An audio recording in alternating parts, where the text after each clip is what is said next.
amb aquesta nova etapa que hem començat des del Consell de Mallorca, hem volgut desembossar el que és la nostra illa i donar seguretat a tots els mallorquins i els turistes que ens visiten quan circulen per les nostres carreteres.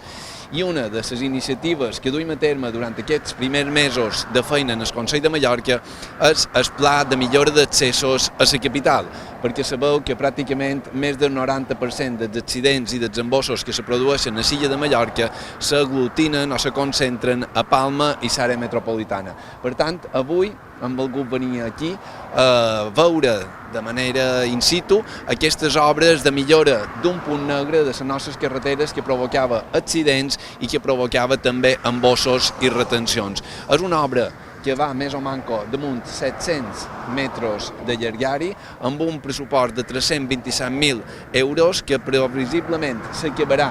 abans de final de mes de gener. Ara se prepararà abans de les festes, no donarem molèsties durant aquest període i després s'asfaltarà i s'acabarà de fer les obres perquè sigui una realitat abans de final del mes de gener. I per tant, amb aquesta obra